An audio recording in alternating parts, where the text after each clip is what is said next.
there they are. 3, 4, 5 lights. Wind them up and let them go. We can see on board from Steffi how good is that. Well, he's at a cracking start and already under pressure is Ore. He's lost that second position to the McLaren of Nestor. They're now coming up Sandoval, rather for the first time. On board with the Scar and Vito, he's got White Line directly ahead of him. Everybody seems to have got through okay so far. No discarded bits of carbon fiber yet. But as we saw, so much contagion, a bit of a lock-up then coming into Mirabeau for the first time. This is when the nerves are going to be at their most kind of edgy. This is where most of the people, the adrenaline's going to be absolutely pumping. We're on board with the Renault now. He's going to have a look on the... looks like Steve's actually running a contra-strategy, it seems, with those super soft tyres on. That is brave. But we saw how effective a different strategy was. We saw it yesterday, but we've seen it in previous races as well. Ore doing what he can to keep White Lilac at bay, and Vito now comes in along with Mark 313. Nestor getting the fastest lap. He wants to close down Martin Stefenko. He doesn't want to rely on just sitting there in second position. So do we see the Sauber come into the pits? We do indeed. No mistake from Martin Stefenko. He knows he's losing time every lap he stays out there. There is the Red Bull of White Lilac. Where is he compared to G2 Nestor? About 2.3 seconds back, actually. So I think Nestor might be in the best position out of all of these guys. Here comes the Red Bull down the start-finish straight. He's going to come out behind the Haas, it looks like. So Ore is going to stay ahead, and Stefenko stayed ahead as well, too. So no big changes in the top three. No, indeed. And White Lilac remains within 1 second, or around about the 1 second mark of the Haas. But of course, Ore can't go down the road. Oh, goodness me, nearly outbraking himself into the back of G2 Nestor. We saw a fair bit of that. But look in the background, that's the Williams of Steve. Oh, no sooner do I say that. That's a slight bit of an outbreaking by White Lilac. He's just at the back of the Haas of Ore. And there is Darkside, I believe, moving very, very slow through the tunnel, and he is out of his race, as unfortunately the Toro Rosso's race run. But through the swimming pool section, looking very aggressive for the Williams. He might try and send one up the inside on the Red Bull. Yes, he does. Just a little bit of contact between the two of them. He goes up the inside through the penultimate corner, puts the Red Bull into the barrier. I'd say that was probably a racing incident, but it is going to lose him another position. So non-runner in the Ferrari moves up into 5th position at the start of lap 8, and that is his entire front wing missing.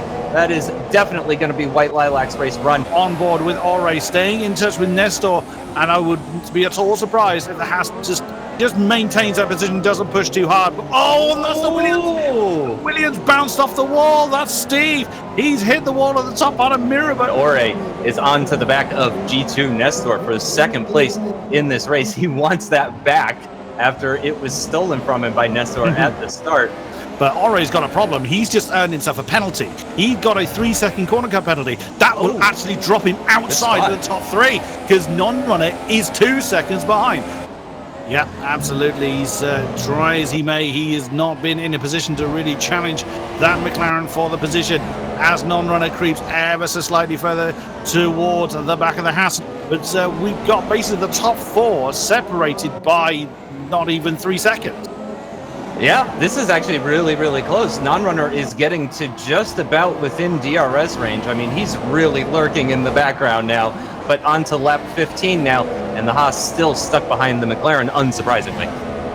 Yeah, absolutely. And Stefenko has... oops! And that's a bit of carbon fiber, as Ore just getting a little bit too deep there through Massenet Casino. That's, of course, brought non-runner in, as if Ore's day wasn't getting any worse. He's now just lost a big old chunk of that front wing. And again, the Haas of Ore is seeming very aggressive through Sector 3, practically pushing the McLaren tucked underneath the gearbox as they come out of the final corner. He will get the benefit of the DRS, but it's just such a short run down to Sandoval. Of course, he's not able to gain any massive amount of time on him, not able to pull alongside. Oh, Ore having a look around one side and then the other. Oh, and again, he nudges the back of the McLaren. He really wants to get through. He knows time is running out. Look at that. He's determined at the top of Mirabeau and then through the Grand Hotel hairpin.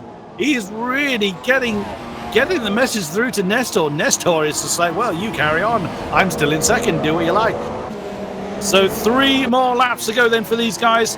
And another move into the Mirabeau. That could be very nasty. It's a bit of an impact between the Haas and the McLaren. He's still there. He's now going to go for outside around the Grand Hotel hairpin. That's very brave. and still gets contact between the McLaren again.